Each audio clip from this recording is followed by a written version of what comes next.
Olá pessoal, tudo bem? Boa noite, sejam bem-vindos ao canal. Hoje nós vamos ter uma live sobre geopolítica, tá? A nossa primeira live sobre geopolítica em muito tempo. A anterior foi sobre o Afeganistão, né? Sobre quando os Estados Unidos se retiraram, né? Do Afeganistão e toda a crise, né? E agora tem uma outra crise ali do lado de novo, né? Que é a crise no Cazaquistão, que foi tema durante toda semana, né? Nós vamos retomar aqui então fazendo uma análise dessa crise do Cazaquistão. Eu estou aqui com o Vitor Hugo do Frontcast. Vitor, Boa noite a todos, boa noite, Edgar. Mais uma vez estamos aí juntos. boa noite então, né? Eu e o Vitor a gente também faz lá o Frontcast juntos, né, sobre história militar, que acho que agora vai retornar, né? O Vitor está com planos aí Vamos para lá. retornar ao Frontcast, né?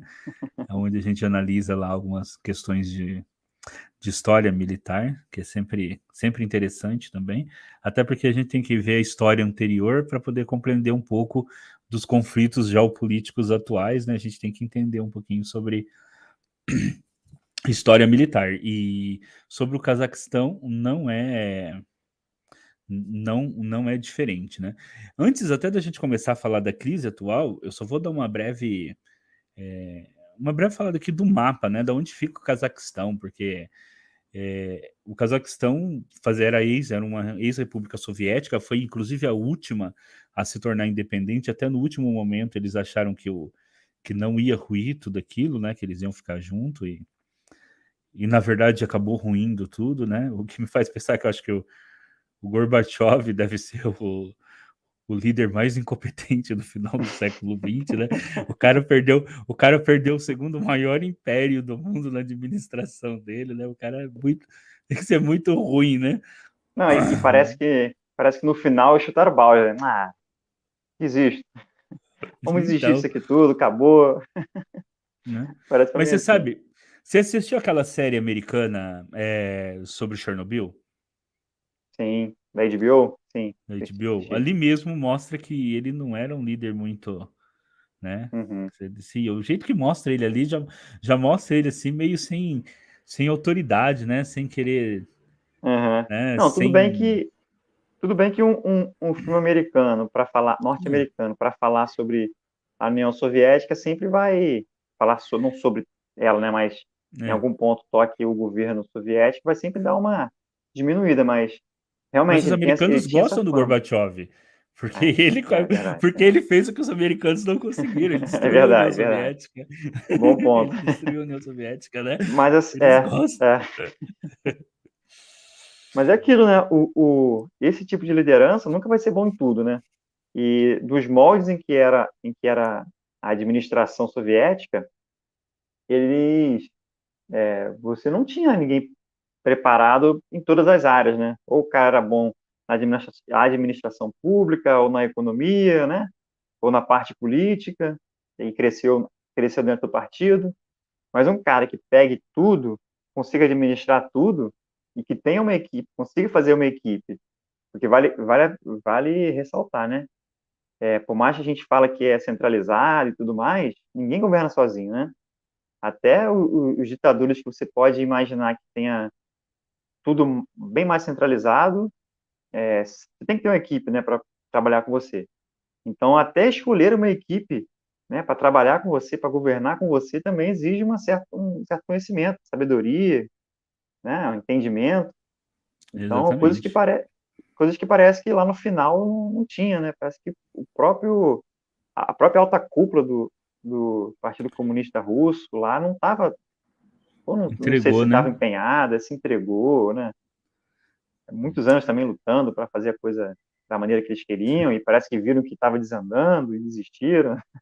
Então, ai, ai.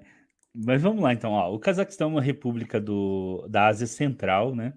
Ele faz fronteira com com duas das três maiores potências militares do mundo atual, né? Então ele faz fronteira ao norte com a Rússia, né?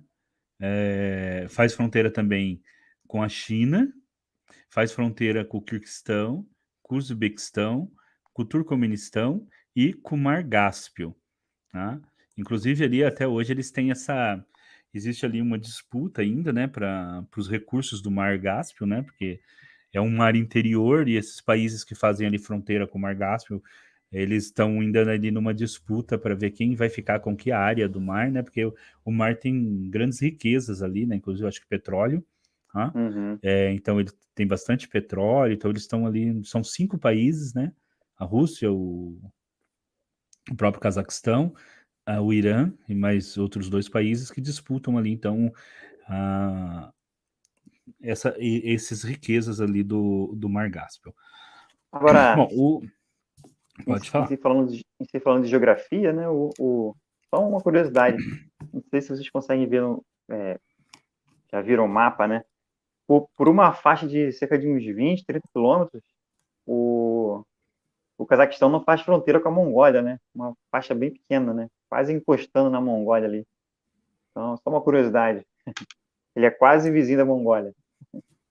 Isso, mas os povos, né, assim, eles são ambos povos de estepes, né? O Cazaquistão Uhum, é um país de estepes, então ele é um país, assim, não tem florestas como o Brasil, né? Ele tem estepes, né? Então eles têm bastante estepes, é um lugar plano, né, de estepes, tem montanhas, mas onde não são as montanhas, eles têm estepes.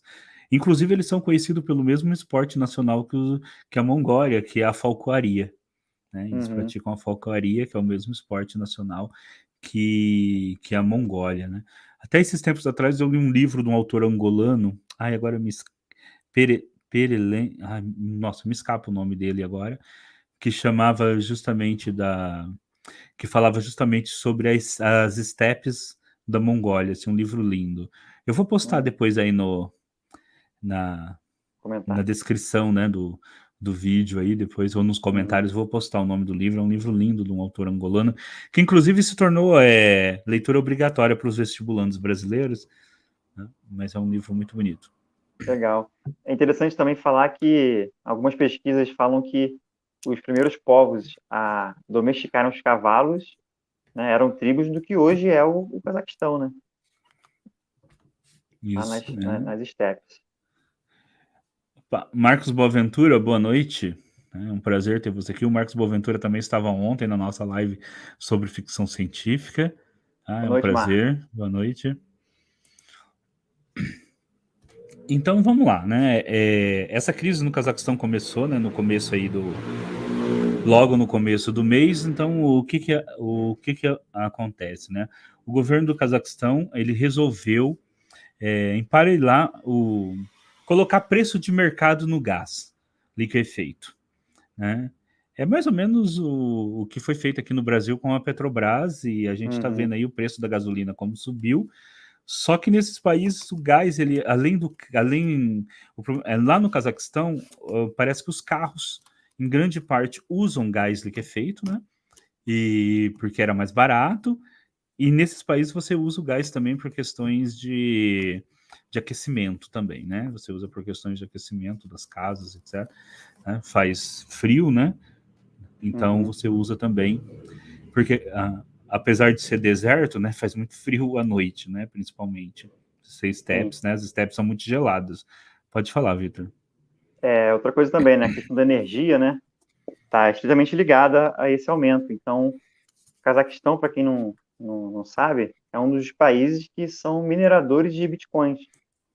Então, e para você minerar bitcoins, né, os computadores gastam muita energia. Então, tem muitos servidores lá de bitcoins, muitos mineradores de bitcoins no Cazaquistão, justamente por conta da energia barata. Então, é mais um agravante, né?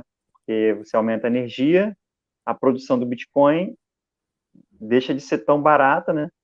A mineração, então isso também reflete em todo mundo, né? Porque Bitcoin agora tá muita gente investindo no Bitcoin, né? Então é capaz de repente essa semana a gente também ver alguma oscilação nos preços do Bitcoin, né? Já teve agora, né, esse fim de semana, mas talvez com o decorrer o decorrer da situação lá no Cazaquistão, de repente aí tem uma queda aí substancial. Mas enfim, continua. Carlos, boa noite. O Carlos também está aqui conosco. Ele também estava na live de ontem. O Carlos estava na live participando, inclusive, da live de ontem. Boa O noite, Marcos, Carlos. O Marcos Boaventura, ele está perguntando sobre o conceito de guerra híbrida, mas, Marcos, nós vamos só falar um pouquinho do que aconteceu esses dias, aí nós vamos entrar, então, depois no conceito de guerra híbrida, tá bom? Só um minutinho, nós vamos só falar, dar um panorama geral do que ocorreu, e aí, então, a gente entra e discute um pouquinho essa questão da guerra híbrida. Foi direto ao ponto. Direto ao ponto, né? Bom, eu vou só dar alguns dados também sobre o Cazaquistão, porque esses países, quando é muito longe, né, na Ásia Central, então para a gente assim, imagina assim, soa como assim, uma coisa meio exótica, né? Mas o Cazaquistão é o 9º país do mundo em território. Então, se você pega ele ali na Ásia Central, é que pelo jeito que o mapa é desenhado, parece que aqueles países não são tão grandes quando realmente são, né? Pelo jeito que o nosso mapa é desenhado, e isso tem toda uma justificativa geográfica e geopolítica também, inclusive, para a Uma questão Europa parecer política, maior do que exatamente. realmente ela é, né? Enquanto outras porções do globo são diminuídas, Por inclusive a exemplo, América do Sul. exatamente. Por exemplo, você pode pegar a Groenlândia, né, ver como ela é projetada no mapa e ver, por exemplo, a África, né? Depois, se você for ver o tamanho da Groenlândia em quilômetros quadrados e o tamanho da África em quilômetros quadrados, você de cara já vê que é desproporcional, né? Mesmo, Desproporcional. é, Jamais teria aquele tamanho todo, né? O país tem quase 19 milhões de habitantes, né? Tem um PIB de 395 bilhões e uma renda per capita de 9.055. Para vocês terem uma ideia, a do Brasil é de 6.796 dólares. Então a renda per capita dos cazaques é maior do que a brasileira e a posição deles no IDH é a 51ª, né? E nós estamos na 84ª. Então eles estão na nossa frente em renda per capita em DH, né? Então assim, quando a gente caramba, pensa, né, às vezes a gente pensa, um país exótico, lá no meio da Ásia e tudo, mas eles estão na nossa frente em diversas. Assim, e tanto na questão do PIB, né? Não do PIB per capita, não do PIB como total, porque o do Brasil é muito maior, nossa população também é muito maior, né? Mas como no IDH. E aí, Essa só. questão, rapidinho, essa questão do Pode? IDH, né? Nos países da antiga União Soviética é até não defendendo a União Soviética, né? Mas a União Soviética trabalhava com um sistema estatal em que se garantia certas coisas básicas, né? Então, por exemplo, esses países, não só os da antiga União Soviética, mas também da Iugoslávia, como a gente tinha comentado outra vez, eles tinham um sistema em que eles garantiam, né, uma certa, como fugiu a palavra agora, uma certa assistência ao povo, em que as pessoas tinham o básico, né? Então, é o que muitas vezes falta aqui no Brasil, né? A gente não tem o básico. Então, na questão do IDH, isso conta muito, né? Pode ser um país que, por exemplo, que careça de outros pontos, como liberdade, corrupção e tudo mais, mas o básico, né, eles trouxeram lá desse panorama soviético, né? Tanto que, como você falou, a questão do gás, do gás liquefeito, é subsidiado pelo Estado, né? Eles ainda tem essa questão do Estado subsidiar para melhorar o acesso, né? O PIB, por exemplo, você falou o PIB aí considerável, então boa parte desse PIB é injetado na própria economia para subsidiar, né, produtos para a população, coisas básicas, né? Então é só um panorama aí de como esse IDH pode às vezes parecer para a gente, um país que a gente entende como um pobre igual o Brasil, com menos recursos, apesar de ter petróleo, mas né, não é igual a gente que exporta, por exemplo, muitos alimentos, mas eles têm essa política aí.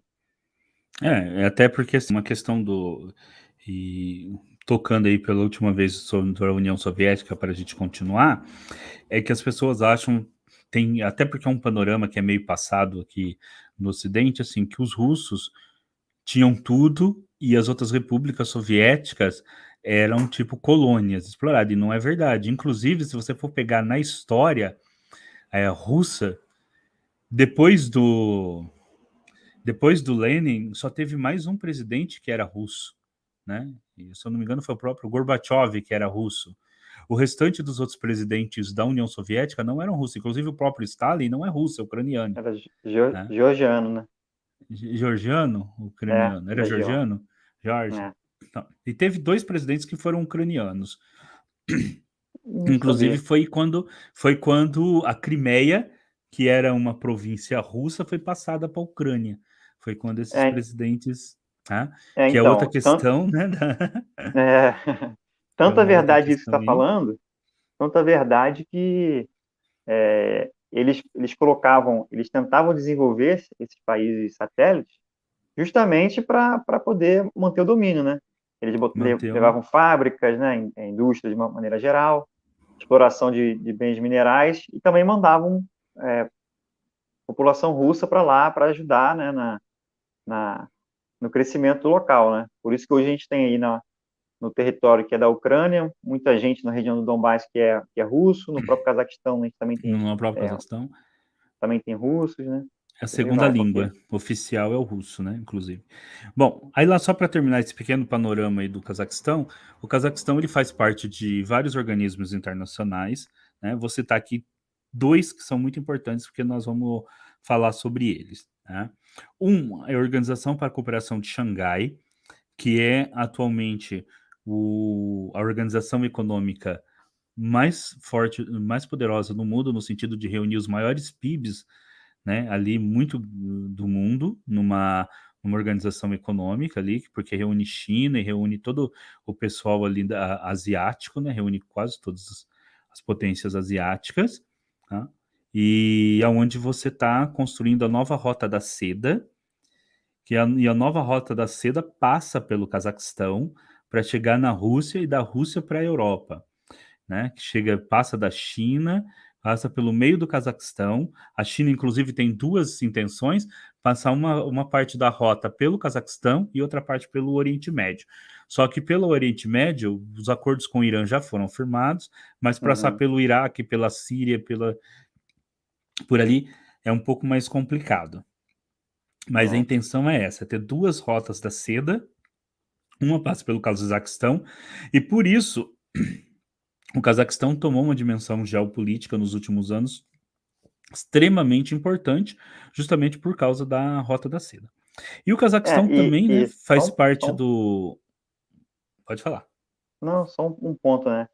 Que é no mínimo complicado, né? Você manter uma rota que passe pela Rússia, tendo em vista um pouco dessa animosidade, né, entre a Rússia e o Ocidente, né? Então, eu fico pensando, né? Será que no momento em que tiver alguma crise, tipo, por exemplo, né, no agravar da crise com a Rússia, com a Bielorrússia, será que a rota não vai ser comprometida, né? Pensando nisso. Só um ponto de De pensamento, reflexão aí, né? de reflexão, né? Mas depende a quantidade depende a importância, né? Mesmo para os países ocidentais, aí vai ficar inviável, né? Suprimir a rota, porque, É. entre outras coisas, o gás russo sempre é um problema para a Europa, porque eles não Uhum. conseguem ter gás o suficiente no inverno se não tiver o gás russo, né?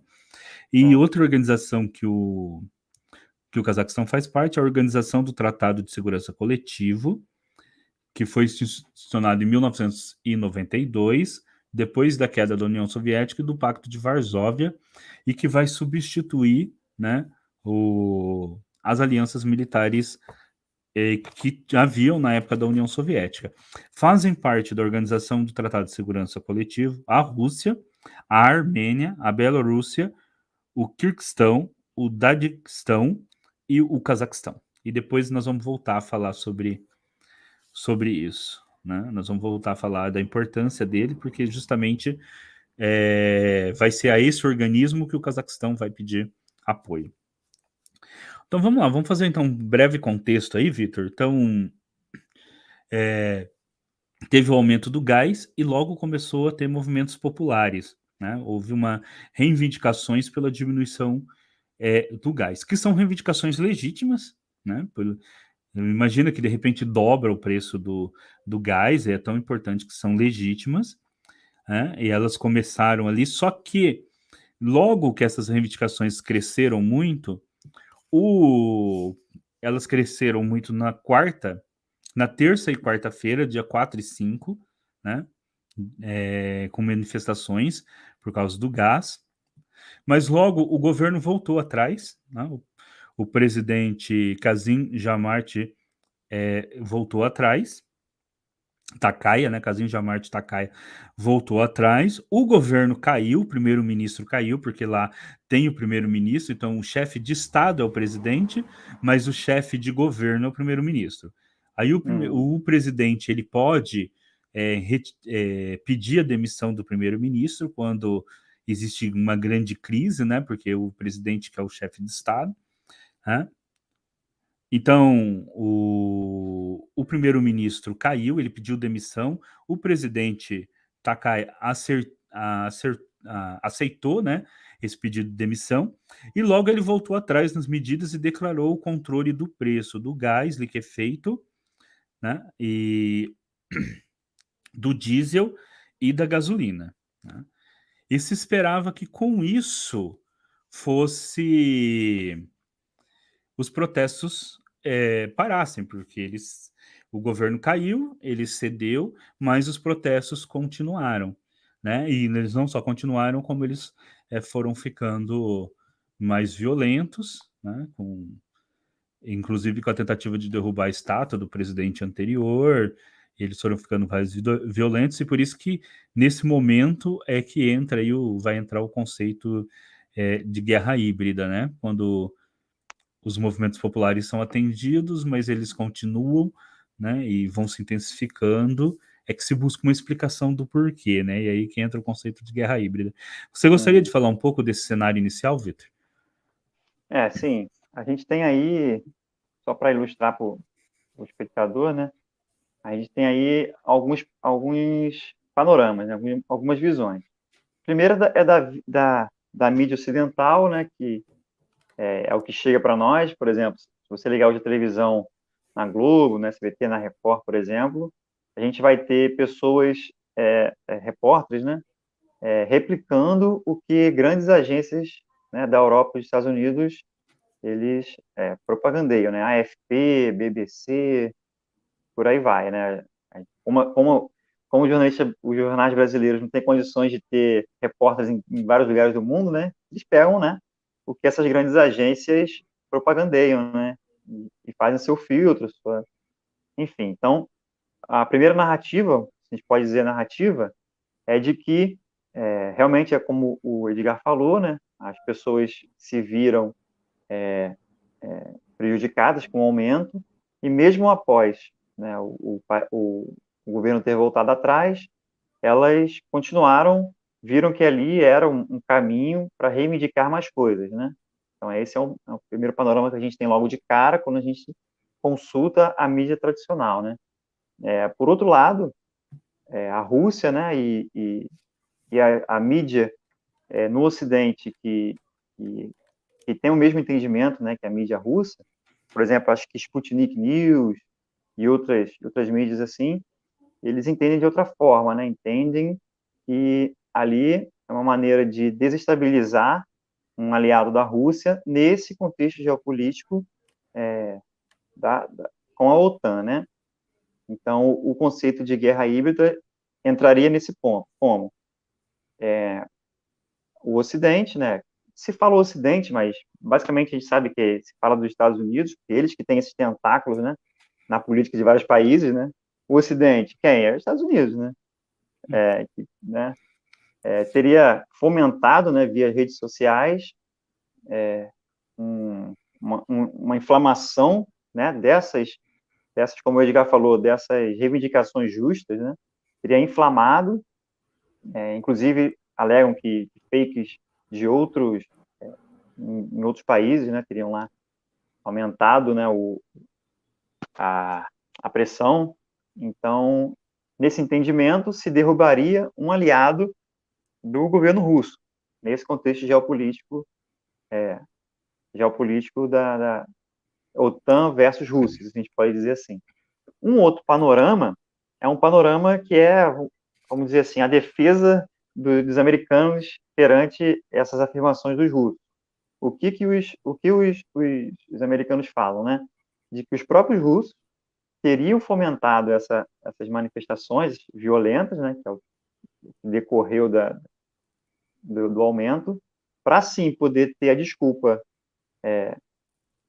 plausível de ter tropas e aumentar as suas fronteiras mais uma vez. Então, a gente tem esses três panoramas aí, que provavelmente é o que a gente vai estar discutindo aí. Então, esse último panorama, ele é um, não é o que a nossa mídia tradicional fala, né? Mas é a visão oficial do governo americano, inclusive o Biden falou sobre isso. Então, só para ilustrar. Eu acho esse último panorama bastante surreal, porque o governo do Cazaquistão é aliado da Rússia, né? Eles fazem, eu citei duas organizações que ele faz parte, mas ele faz parte de quase 6 ou 7 organizações entre econômicas e de defesa, todas junto com a Rússia. Eles têm tratados com a Rússia em tudo, não tem, e a Rússia não tem nenhum motivo para querer expandir o seu território para dentro do Cazaquistão, né? Mas a Rússia teria muito a perder se o Cazaquistão se transformasse numa área de conflito igual à Ucrânia. Então, eu Uhum. acho essa última ideia. Agora, quem disse que havia. Foi o próprio presidente, né, o Takai, o próprio presidente do Cazaquistão, quem no dia 6 de janeiro, né, veio à mídia, fez um discurso e que anunciou que haviam grupos infiltrados, né, e que estavam ali, né, transformando o que era o protesto popular no que ele nomeou como atos de terrorismo, né? E aí então que ele iria tomar as medidas, entre elas foi pedir ajuda, né, justamente à organização do Tratado de Segurança Coletiva, ou seja, pedir ajuda de tropas dessas nações para enviarem tropas de paz para ajudar o país então a se recolocar a, em, a restabelecer a paz ali no Cazaquistão. Aí tá, tem uma coisa, né, que assim, eu vi muitas pessoas, principalmente comentando, os russos então se aproveitaram para invadir, né, esse presidente pediu tropas de paz, mas eu acho interessante nesse tipo de comentário, assim, se é os russos que estão enviando tropas de paz para um aliado e a pedido do chefe de Estado daquele país, então a pessoa vê como se fosse invasor. Quando os americanos ou a OTAN envia as tropas de paz para tudo quanto é lugar do mundo, aí realmente é tropa de paz, né? Aí realmente é tropa de paz.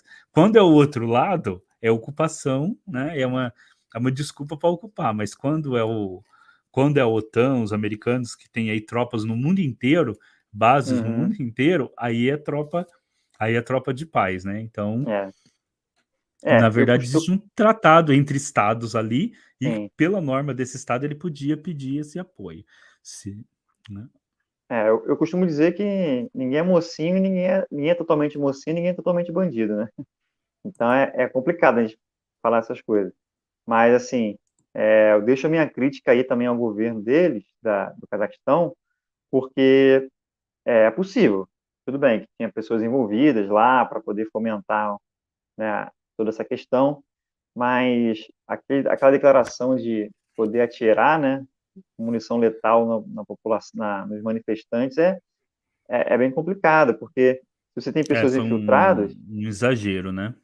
é um exagero, porque se Eles você tem pessoas infiltradas ali, que não são do país, como ele disse, você, vamos lá, né, um exemplo, você prende e vê quem é quem, né, faz a prende triagem e ali, depois exatamente, faz todo o é, processo legal, todo o né, para poder processo isso. identificar. Inclusive, se tiver gente do país que estiver trabalhando para alguma potência estrangeira, né? Mas você não pode sair É, atirando população civil a esmo. Realmente, ali estava. exatamente. Né? Mas não foram as tropas russas, né?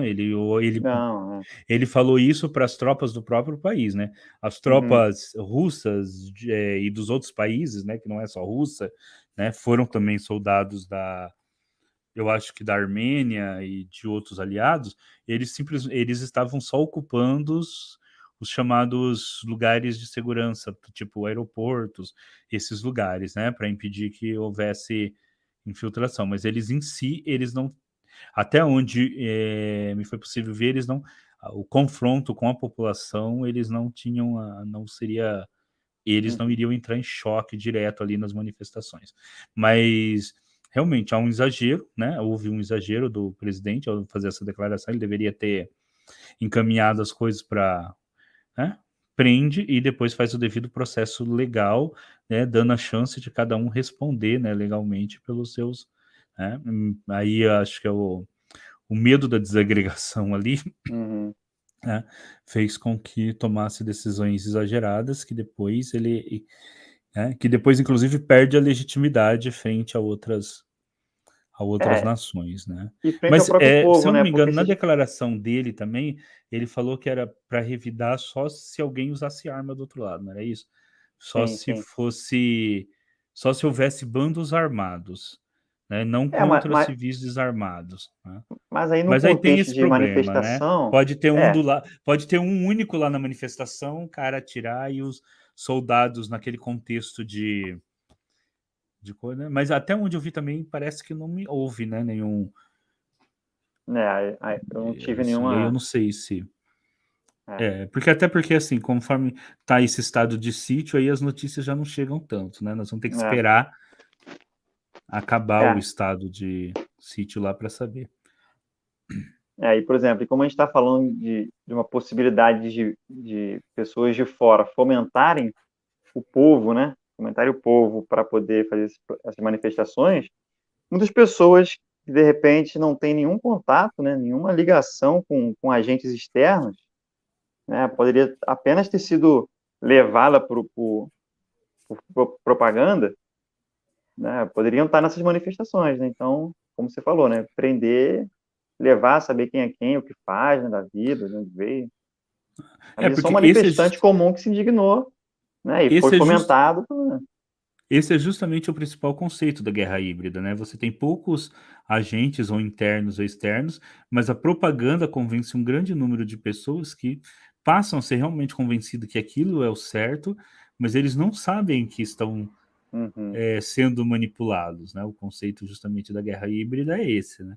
Já Você respondeu aí convence, o né? Marco. Você convence um determinado grupo uma determinada população de ideias contrárias ao seu próprio governo, só que isso é feito de forma que a população ache que não que nasceu num país estrangeiro e nem mesmo por agentes específicos, por um partido ou por um grupo político, mas tem que Uhum. ter a aparência que nasceu do próprio meio da população. Por isso que é tudo Uhum. feito de forma a não ser em redes sociais, né, em pequenos grupos que vão espalhando a mensagem de um para o outro, de forma que a dinâmica seja feita, né, não centralizada, né, mas com uma estrutura é, totalmente descentralizada, típico das redes mesmos, né, para que você não identifique um partido ou um grupo específico como liderando aquilo, mas que é uma reivindicação que engloba todos, mas com liderança difusa. E aí, então, né, porque esse é exatamente o conceito, né? Tanto é que ninguém reivindica, né? Não tem nenhum, os grupos não se reivindicam, não, é o nosso grupo que está liderando, como acontece, por exemplo, nos ataques, em ataques terroristas, aonde um grupo sempre reivindica, porque não existe sentido de um ataque se o seu grupo não reivindicar a autoria, né? É, E então você não tem, porque né? o sentido dele, para eles, é justamente a propaganda, né? Exatamente. Né? Então, exatamente por isso que assim, é uma forma inovadora, né, de guerra, né, guerra híbrida, porque ela desestabiliza a nação, mas você não tem um inimigo, né, em si. Inclusive a Uhum. internet foi derrubada, eu acho que logo no segundo dia a internet foi derrubada, né, no país inteiro, justamente para não propagar mais as manifestações, né. A internet foi derrubada. Uhum. É bom, é interessante a gente falar também dos desdobramentos, né? Eu acho que isso aí a gente tem algumas ramificações do que pode ocorrer, né? Eu acredito que não vai voltar ao que era antes no Cazaquistão, porque se você for parar para perceber todas essas situações na Ucrânia, na Crimeia, todos vamos estabelecer assim, essa fronteira, né, da Rússia com o Ocidente, quando ocorrem casos assim, nunca se volta ao que era antes, né? Então, se vai não vou dizer radicalizar, que é um termo que não caberia, mas se vai aumentar a proporção, né, do controle do país pelo governo do Cazaquistão, justamente para evitar esse tipo de intervenção que você comentou, eu acho que não volta ao que era na semana passada, por exemplo, né? Acho que vai continuar e eu acho que a Rússia vai continuar de olho, porque se realmente ocorreu essa questão da guerra híbrida, né? A Rússia é interessante para a Rússia também estar controlando, e a OTAN também vai estar ali, o Ocidente, né, os Estados Unidos, for, também vai estar ali com os seus interesses sendo colocados na mesa. Então, eu acho que se abriu uma nova frente, vamos dizer assim, né, desse xadrez geopolítico aí da, da Ásia com a Europa. Como o Vitor colocou a questão de um xadrez geopolítico, né, eu gostaria só de trazer aqui dois conceitos para a gente entender a importância geopolítica do Cazaquistão. O primeiro dele é o conceito de Heartland, né, do Harold Markin, do Mackinder, que ele expôs num texto chamado Pivô Geográfico da História, onde ele diz que quem dominar o centro da Ásia, né, domina o mundo. Tá? E o Cazaquistão é justamente esse centro. Né? Olha, Ali não, é não conheço esse justamente livro, hein? Depois o bota aí que eu Cazaquistão. quero ler. Tá? É um dos livros mais, é um dos textos mais famosos, né, da questão da geopolítica, né, que o Harold Mackinder ele fala isso, né, você tem que dominar a terra central, que é a Heartland, e a Heartland é o Cazaquistão, né, e inclusive foi um dos motivos do porquê em determinado momento o Hitler avança para a União Soviética, para chegar Aham. na Ásia Central, né? Porque essa teoria justamente expunha que se você domina a Ásia Central, o mundo é seu, porque ela é o centro do mundo. Então o mundo é seu. Ele é um inglês, né? Ele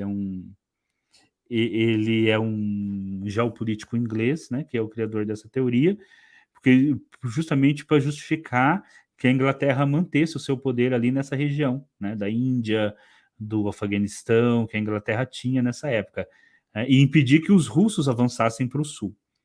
Então existe toda essa ideia de que você precisa ter o domínio daquela área. Tá? E existe uma outra ideia que foi feito por recentemente, foi publicado em 1997, num texto de um norte-americano chamado Grande Tabuleiro de Xadrez, a primazia, né, estadunidense e seus fundamentos geoestratégicos. É, apesar de ser norte-americano, ele tem um nome, né, que soa russo, Brzezinski, né, que soa russo, mas ele é norte-americano, que ele coloca a ideia de que os Estados Unidos, uma vez que você não possa ocupar a área ali, né, central, você pode balcanizá-la. Então você pode transformar a Ásia Central em um Balcãs, o que deixaria a Rússia totalmente ocupada sempre Uhum. em cuidar do seu entorno balcanizado, tá? Com vários conflitos, e isso limitaria a Rússia de estender o seu projeto, né, geopolítico para além do seu entorno, porque o seu entorno estaria sempre em conflitos. Então você balcaniza ali a Ásia Central e você mantém os russos ali sempre ocupados com essa região, né, que é muito importante para os russos. Pode? É um pouco, claro, em menor proporção, né? O que era a Chechênia para os russos, né? Era um problema Exatamente. que fazia com que eles tivessem que ter atenção ali de perto.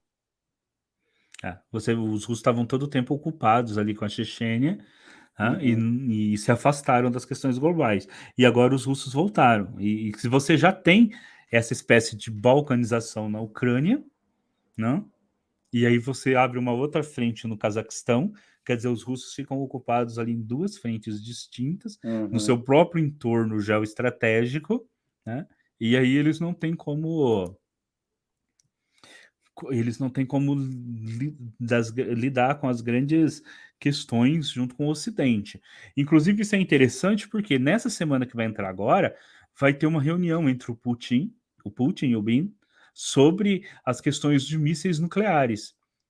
E eu imagino que se ali no Cazaquistão tivesse dado certo e surgido um conflito de uma guerra civil, um conflito maior ali, o Putin ia chegar com menos capacidade de fazer exigências a essa reunião, né? Uhum. Então tem essa questão. Por isso que alguns teóricos, alguns analistas colocam que o que pode estar vendo ali realmente é uma guerra híbrida, né? E como você E, falou, né, de manter a Rússia ocupada, se você, assim, pensando pelo lado da OTAN, né, que pensa constantemente num conflito com a Rússia direto, né, se você ocupar com o Cazaquistão e com a Ucrânia, né, diminui a possibilidade de um conflito ali passando pelos países bálticos ali, né, e a Polônia, né, porque acho que o grande medo da Europa é uma nova invasão ali do, dos russos, né, eles têm um grande medo disso, né, e vice-versa, né, os russos também têm esse receio de serem invadidos, essa é a verdade, né.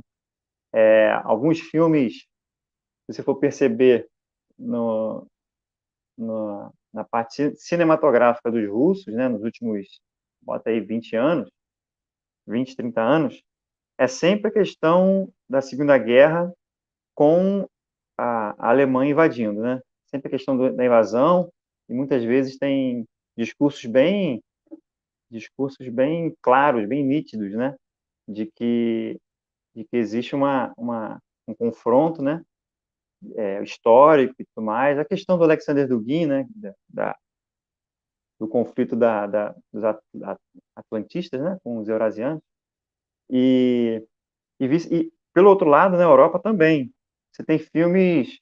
Esse dia eu estava vendo um filme que não sei se é bielorrusso ou se é da Letônia, que é no mesmo conceito, né? É sempre o russo como inimigo, o invasor, né? Então, no cinema histórico dos países que fazem fronteira com a União Soviética, com a Rússia, é sempre o russo sendo o problemático, o invasor, o tirano, né?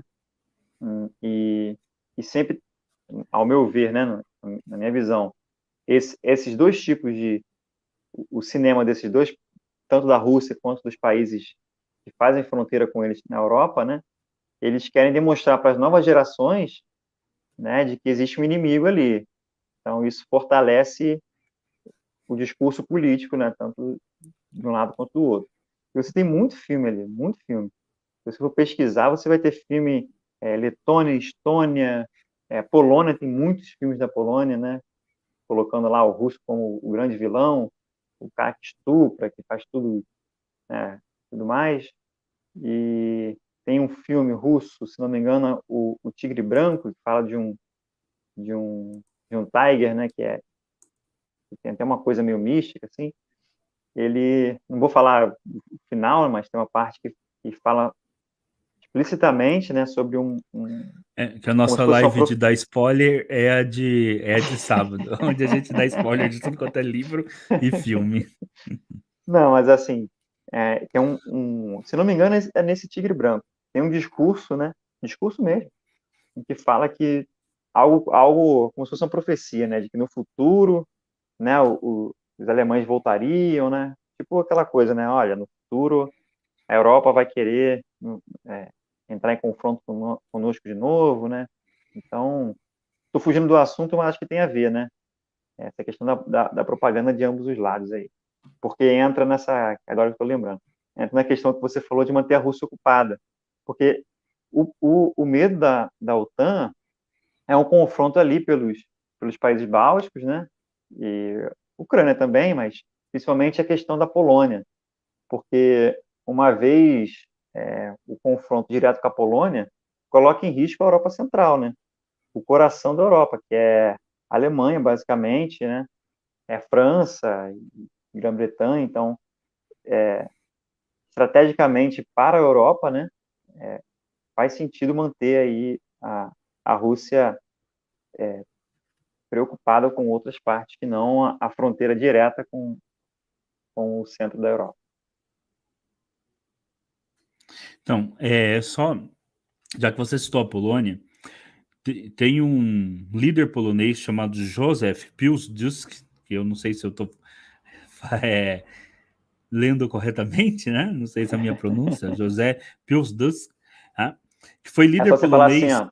É só você nos falar anos assim. Você fala assim, ó. Meu polonês está um pouco enferrujado.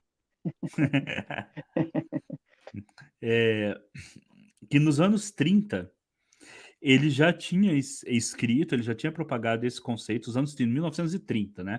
Ele já tinha propagado esse conceito que a Polônia deveria fomentar que etnias dentro da União Soviética se revoltassem contra os russos para poder manter os russos ocupados e assim evitar que os soviéticos atacassem ou invadissem a Polônia. Tá?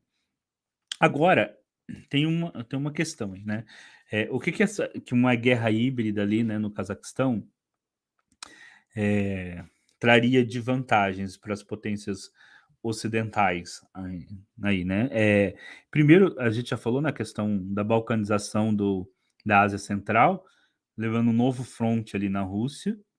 Isso colocaria em risco tanto, você deixaria tanta Rússia ocupada em um novo fronte ali, aí significa gastos, né? Como você colocaria em risco a Rota da Seda, que é um projeto chinês, né? E por isso que os chineses também estão ajudando o Cazaquistão. E aí que eu discordo do Vitor, eu acho assim, bom, eu acho que bom, se bem que você falou da questão mais da política interna do Cazaquistão, mas eu acho que o Cazaquistão não vai virar uma nova Ucrânia, porque eu acho que depois da experiência da Síria e da Ucrânia e da própria experiência interna da China, com os últimos protestos que teve aí recentemente dentro de província interna da China, chineses e russos estavam preparados dessa vez. Eles agiram rapidamente e eu acho que dessa vez eles estavam preparados. Acho que cada vez mais eles estão preparados para poder conter essas guerras híbridas, né? Eles estão cada vez mais preparados para isso. Tá? Pode falar. O que eu quis dizer, assim, não foi que exatamente ia virar uma nova Ucrânia, né? Mas de que não seria como era antes. Ou seja, que ela agora está, entre aspas, oficialmente, né, dentro do xadrez para todo mundo ver. Né? Então, não vai estar, não vai, o povo não vai sair da rua e as tropas não vão ficar amigáveis, entendeu? Não vão voltar a patrulhar como patrulhavam antes, né? As tropas que eu falo do próprio Cazaquistão. Vai ter esse conflito vai estar aí na cara, entendeu? Não, eu falei, não da forma como está na Ucrânia, na Síria, né? Mas não vai estar como era antes. E agora, então tem essa questão da Ucrânia. Agora tem uma outra questão, que isso eu não vi nenhum analista, né? Nenhum geopolítico, nenhum analista de política internacional, nem sequer comentar ou levar em consideração, mas que no meu entender, né, na minha análise geopolítica, eu acho que é central ali e que todo mundo está esquecendo. O que aconteceria se você tivesse um processo semelhante, ou até porque nas reivindicações do grupo lá, eles fizeram reivindicações. Eles soltaram uma nota de reivindicações e a última reivindicação era o corte de todas as relações com a Rússia. Isso estava lá. E foi aí que se passou a desconfiar que era guerra híbrida. Porque como você corta relações com um país que você tem mais coisas? Por quê? Tava no último pedido, era corte de todas as relações com a Rússia. Aí tinha coisa. Aí foi aí que no meu entender, é uma guerra híbrida, sim, porque não tem motivos de você pedir para cortar todas as relações com um país que até então nem sequer tinha sido pedido para os russos mandarem tropas de paz. Então aí eu acho que que entra a questão da guerra híbrida. Mas o que eu vejo, que eu não vi nenhum analista, como eu disse, comentando, nem geopolítico, nem nada, é que tem algo central ali no Cazaquistão. Imagina que tivesse sucesso uma revolução ali no Cazaquistão e eles cortassem toda a relação com a Rússia. Baikonur é no Cazaquistão. A maior base espacial do mundo é no Cazaquistão. Tá? E se os russos perdessem acesso a essa base espacial, os russos ficariam sem ter como chegar ao espaço. E num momento em que não faz nem 5 anos que os Estados Unidos criaram uma quinta força militar, que é a Força Espacial Americana, em que a França transformou a sua força aérea em força aérea e espacial, e o espaço está como nova fronteira militar, os russos perderiam a sua capacidade de ir para o espaço e, portanto, a capacidade que só 3 nações têm, que é de impedir que outras nações cheguem ao espaço. Só 3 nações têm essa capacidade. A própria Rússia, a China e os Estados Unidos. Ou seja, a Rússia perderia essa capacidade de colocar suas naves no espaço, de satélites militares e tudo mais, porque ele perderia ali o que é a maior base espacial sua e a maior do mundo. Então seria uma perda incalculável para a Rússia. Ele estaria no mesmo patamar de quando a Rússia correu o risco de perder a Crimeia e, portanto, a base de Sebastopol, que é onde está toda a marinha russa. Uhum. Imagina, se a Rússia perdesse a Crimeia, naqueles da Ucrânia, e agora perdesse Baikonur, a Rússia perderia tanto a sua força marítima, quanto não teria mais marinha e nem mais acesso ao espaço. Quer dizer, o que sobraria? Então, eu acho que essa é uma questão que eu não vi ninguém levantar, e eu acho de suma importância para a Rússia, que é manter a base de Baikonur, que é o maior aerodromo do mundo, e sem ele a Rússia não tem acesso ao espaço. Assim, até teria, mas aí é um processo muito grande de investimento e, por exemplo, quanto mais próximo ao Equador, né, melhor é o seu lançamento do seu míssil, Sim. do seu satélite, né, da sua nave espacial. Então, ali é o mais próximo. E só para dar um exemplo, a nossa base de Alcântara aqui, né, ela tinha a capacidade de, não a capacidade, mas o ponto em que ela estava parece que dá, além de ter uma estabilidade melhor para chegar no espaço, ainda dava uma economia, acho que de 4 a 10% no combustível, né? Por conta da uma questão física aí que eu não entendo. Então, realmente, como você falou, também não vi ninguém falar sobre isso. Eu não tinha me atentado, eu sabia da base, mas também não tinha me atentado a isso. Porque você corta as pernas da Rússia a longo prazo, que é essa questão da corrida espacial, né, da guerra espacial, você corta também a médio prazo, que é no caso de, um, de uma modernização dos satélites, a gente sabe, né, que essas grandes nações, eles têm satélites espiões, né, eles têm satélites de comunicação e de filmagem e tudo mais, né, para poder monitorar as suas fronteiras, os seus inimigos. Então você corta aí corta 2 pontos primordiais mesmo, como você falou, bem falado. Isso. O Marcos Boaventura está perguntando sobre a guerra híbrida. Marcos, eu parto da análise de guerra híbrida a partir desse livro aqui, ó, que eu uso como referência, tá? Eu vou abrir aqui, eu vi só um minutinho em... o Victor tem ali também, ó, desse livro aqui, Guerras Híbridas, das Revoluções Coloridas aos Golpes, do André Courbet, né? E não, Marcos, é o seguinte, de acordo com esse teórico e com outro, se a guerra híbrida for bem sucedida, ela não se transforma em conflito militar, né? Ela consegue fazer o quê? Derrubar o governo e substituí-lo por um governo a favor da potência que está ali interessada, né, na derrubada daquele governo.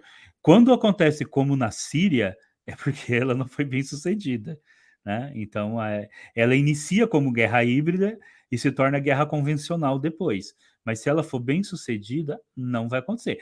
Por exemplo, na Tunísia, que foi muito bem sucedido. Houve troca de governo, houve alguma protestos e tudo mais, mas houve logo troca de governo. Já na Líbia e na Síria, o que começou como protestos, né? Porque muitos autores colocam as primaveras árabes como início da guerra híbrida, tá? E aí tem discussões conceituais. Tem gente que concorda, tem gente que não concorda, tá? Mas vamos, mas aí seria essa questão. Vitor, pode falar. E tinha falado também, Omar, sobre guerra de informação. A guerra de informação, ela já acontece antes da guerra híbrida, né? Inclusive em paralelo. É a guerra da mídia dos lados da guerra, né? A informação que os russos dão oficialmente, a informação que os norte-americanos dão oficialmente, junto com as suas agências de informação. Essa é a guerra. É, os norte-americanos e europeus fomentam, né, na mídia um sentimento anti-russo e os russos fomentam nas suas mídias um sentimento anti-Ocidente. Né? Essa é uma guerra de informação. Eles querem informar para suas populações e para as populações dos outros países, né, de que eles são o lado certo e que existe uma tentativa do outro lado de, de, de guerra, né? Então, essa seria, no meu entender, a guerra de informação que já acontece, né? Já acontece, na verdade, acho que desde que alguém escreveu a primeira carta ali, né? Existe Ó, existe alguém tentando convencer o outro de que o seu lado é o certo. eu vou pegar aqui do livro, uma vez, é uma citação, né, do Guerra Híbridas, só para dar uma ideia de como é feito. Eu não vou ler inteiro, porque são 2 páginas, então eu vou fazer uma citação, resumo, né? Uma citação não igualzinha tá aqui, tá? Então, para quem depois for comprar o livro, tá? Não vou ler do jeito que tá aqui. Digamos assim, vou fazer um condensado, né? Que nem quando você vai contar uma história para a criança e você resume ela. Então vamos lá. Ó, então ele fala assim, ó, por exemplo, o Facebook é um portal que você usaria para reunir e fazer propaganda do movimento de Revolução Colorida. Pelo Google Mapas, depois, aí tem mais coisa escrita aqui, tá? Durante as atividades a hora que as pessoas saem para os protestos, você usa o Google Mapas para poder controlar as movimentações e ver aonde e quando você vai manejar as manifestações. Depois, pelo Twitter, né? Você coloca as informações, né, lá. As informações, incluindo as mensagens. Pelo YouTube, você divulga os vídeos, principalmente vídeos de quando há uma resposta violenta das forças de segurança do país. Com isso, você obriga que países como os Estados Unidos, que tecnicamente não tem nada a ver com a história, sejam obrigados a dar declarações públicas falando para que, para que se volte à normalidade, para que o governo aceite os protestos e tudo mais. Então você cria um clima de que uma potência ocidental possa ali intervir, né, naquilo que está ocorrendo, né? Então você começa como um movimento, né, interno, muitas vezes esse movimento, como nós já disse, é legítimo, é lógico que você dobra o preço do gás e a população sai para a rua, sai legitimamente, né?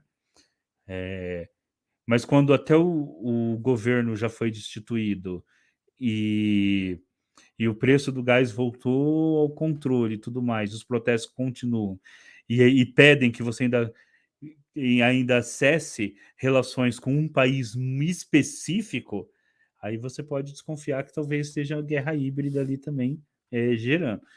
E, na verdade, a guerra híbrida é justamente isso, é se aproveitar, às vezes, de uma demanda popular, ela não nasce do nada, assim, ela é preparada, como o Vitor disse, uma guerra de informação constante, no momento que nasce que nasce ali popularmente ali uma questão, e sempre vai haver, né? Uma hora ou outra a população sempre vai ficar descontente com qualquer governo que for, né? Você já está preparado ali para se utilizar isso, né, a favor, né? E nós não estamos dizendo aqui também que só os americanos que fazem isso, tá? Que também seria uma postura ingênua também, né? Estamos dizendo que só eles que fazem isso, que também os países do outro lado também não possam estar fazendo também ou não fazem também. Vitor, mais alguma Sim. coisa?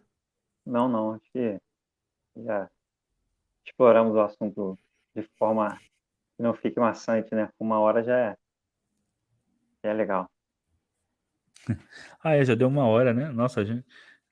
É porque você não viu os lives de sábado, a gente fica 3 horas. Não, alguns eu já vi, e nem todos eu vou até o final, mas eu já vi.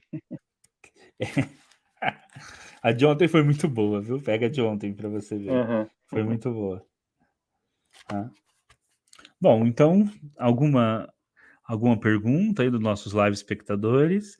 Se não tiver, nós vamos para o encerramento, né?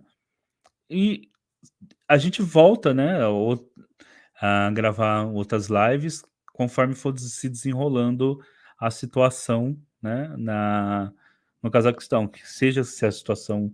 Bom, eu acredito que parece que a situação voltou a uma certa normalidade, acho que, como eu disse, me parece que os russos, né, dessa vez estavam preparados para que esses protestos não virarem uma nova Ucrânia, né, e, assim, os russos são ótimos estrategistas, né, eles aprendem muito bem, né, o que fazer e, assim, quando você mexe com uma área que é de vital interesse para eles, eles realmente, eles vão ali para segurar que aquele interesse deles não seja comprometido, né? A gente viu isso na Crimeia, viu na Síria, aonde tinha a base de Latáquia, né, que eles asseguraram ali, né, no momento, e parece que agora no Cazaquistão também, tá?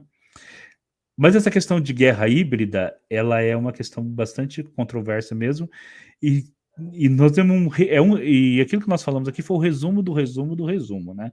Porque se você pegar mesmo, assim, eu acho que precisaria de uma live, e aí sim de uma live de umas 3 horas, para debater passo a passo do que é a guerra híbrida, né? Porque assim, se junta com questão de revoluções coloridas, se junta com questão de guerra de quinta geração, quarta e quinta geração. Aí teria que explicar o que é guerra de primeira geração, o que é guerra de segunda, terceira, quarta, É, quinta geração, o que são revoluções coloridas. ia ser uma live Então, conceitual. teria que ser uma live só conceitual que a gente pode fazer também, né? É. Ou a gente pode fazer um aulão, assim, passo a passo, porque é uma coisa Ou realmente então, bastante ou então uma de extensa. cada vez, né? Faz Sim, também. primeiro uma falando, né, Depois dos outra, conceitos porque assim... mais convencionais, depois não, chegando mais para coisa moderna.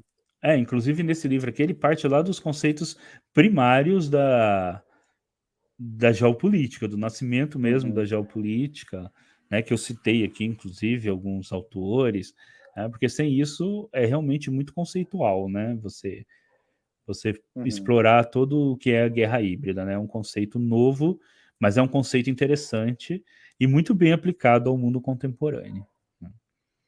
Então tá bom. Sim. Obrigado, Carlos, né, o Carlos foi uma excelente live, e me inteirou do assunto do Cazaquistão, muito obrigado.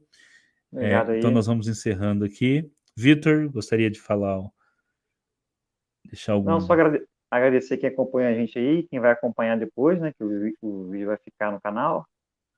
Só para quem não deu aí o like, não se inscreveu no canal do Edgar, se inscreve aí para ajudar a crescer. E também a gente tem um canal, né, que lá faz em conjunto eu e o Vitor, né, que o Vitor é o capitaneador lá, que é o Frontcast. Vocês podem digitar aí eu não estou agora com o endereço do canal, mas vocês podem digitar aí no YouTube, Uhum, Frontcast, vai aparecer um canal que a gente tem vários programas sobre questões militares lá, inclusive tem um bem interessante sobre toda a Guerra da Bósnia, foram é. três lives seguidas sobre a Guerra da Bósnia, que seria o que precisaria para explicar o conceito de guerra híbrida, né? Umas 3 lives aí seguidas, que nós fizemos lá. 3 lives de É, mais de 1 hora só para explicar esse conceito. Né? Então esse canal é bem bacana, tem bastante coisa lá. Né? Tudo indica que nós vamos voltar aí com o canal, né? E é. aí vocês vão poder acompanhar lá essas lives sobre história militar, que é bem legal, bem interessante. Né? A Eu gente vou convida colocar ali nos vocês. comentários ali. Tá? O Vitor vai colocar aí nos comentários o endereço do canal. E também fica um convite para vocês verem outros vídeos aqui do canal. Como vocês sabem, esse é um canal que tem vídeos sobre vários assuntos, né? Nós vamos aqui da geopolítica para filosofia, para literatura, né? Star Trek? Star Trek é uma característica do canal mesmo, né? Porque é uma característica, como diz, como o canal leva até o meu nome, né? Então é uma característica mesmo assim das minhas múltiplas leituras, então o canal reflete essas múltiplas leituras. Tá? Mas o canal do Justo, Frontcast não, lá é bem centrado, é só história militar, né? Então, é para quem fica o convite aí. Você postou, Vitor, aqui nos comentários? Botei nos comentários ali. É que não apareceu aqui. Tá demorando de chegar. Tá no comentário lá, logo abaixo do Carlos Real. Ah, tá. Então tá bom, pessoal. Então, boa noite a todos. Muito obrigado por estarem aqui conosco, né, discutindo essa questão do Cazaquistão. E a gente espera fazerem outras lives, seja no meio da semana ou no domingo, trazendo aí essas questões geopolíticas. Bom, então boa noite. Eu não vou falar vida longa e próspera, porque não é a live de ficção científica.